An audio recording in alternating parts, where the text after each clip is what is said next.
Now, planning for retirement is crucial to ensure financial security in the golden years. On the road to retirement, CNBC Africa's Tabitha Muthoni spoke to George Oyuga, Director of Retirement Solutions at Kuza Asset Management Limited. Since RBA came into force in the year 1997, we've had a couple of great milestones that we can look back and celebrate. Our pension penetration in the country is now at around 25%. Of course, with over 1,000 and almost 100 pension schemes registered with the Retirement Benefits Authority.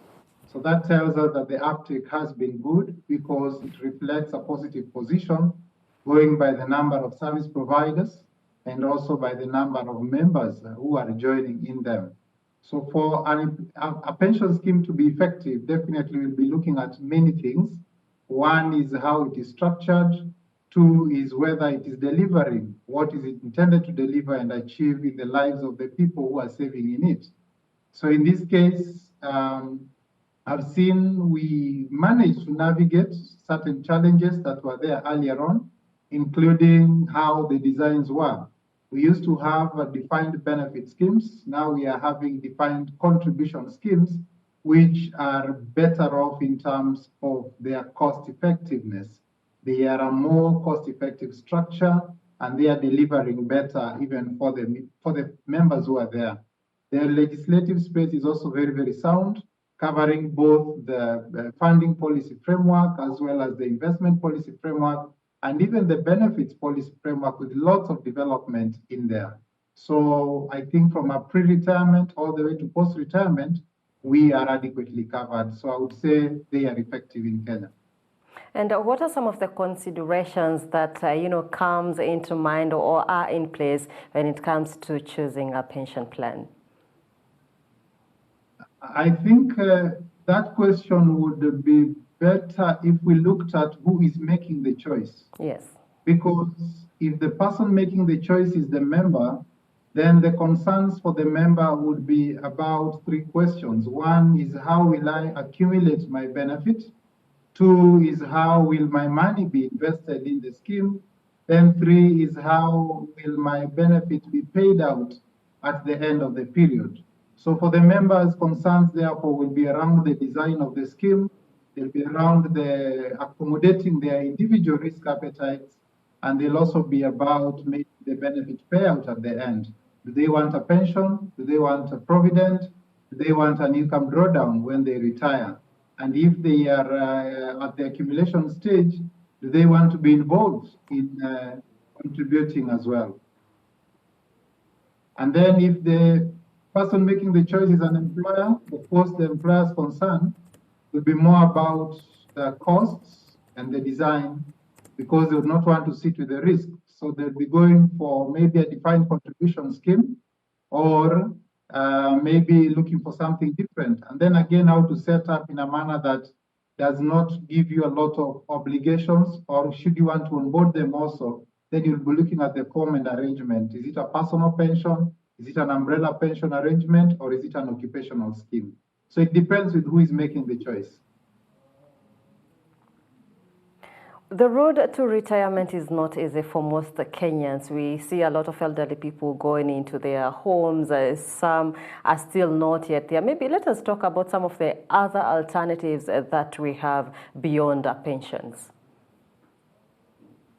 Okay, if we are looking at alternatives that can be used to prepare people for retirement, then I would say it would really be a very, very subjective approach. Why? Because the levels of literacy in the country are varying, and of course they are very, very low in Africa.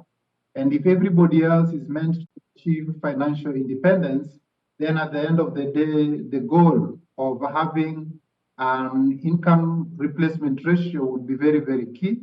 And therefore, if people are doing other alternative options to plan for their retirement, that would include maybe farming. They'll include maybe relying on society on certain things, which I think have been tested by time, and pension arrangements or retirement arrangements still become more superior because they offer tax advantages, they offer safety of funds, they offer a more structured approach towards ensuring that there is something at the end of the day when somebody retires. Oh, in terms of tax implications, what are some of the policy reforms that we are seeing when it comes to, the pension schemes that we have in the country? We do have three distinct spaces in any pension arrangement in terms of its structure. So there is a first phase, which is the funding phase, where you, of course, come up with a design, at the same time also determine how contributions will be coming into the fund.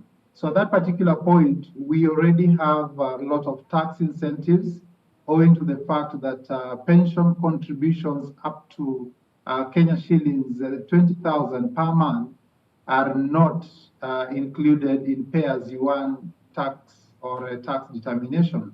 So that means they are exempt.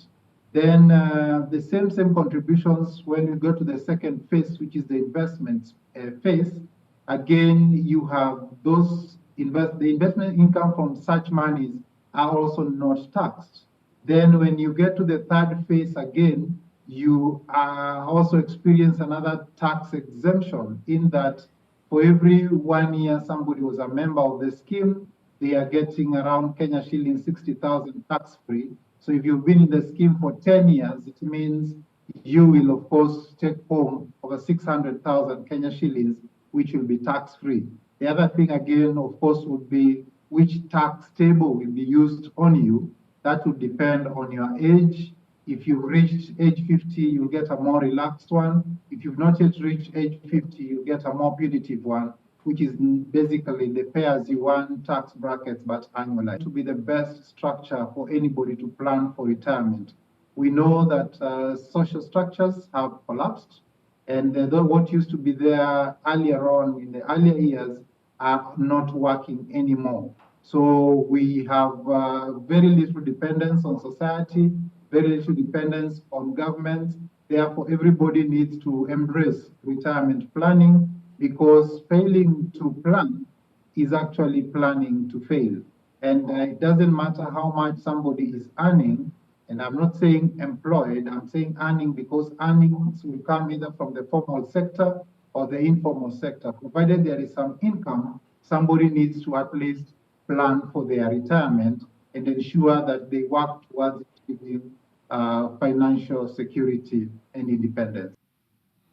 That was a conversation with George Oyuga, Director of Retirement Solutions at Kuza Asset Management Limited.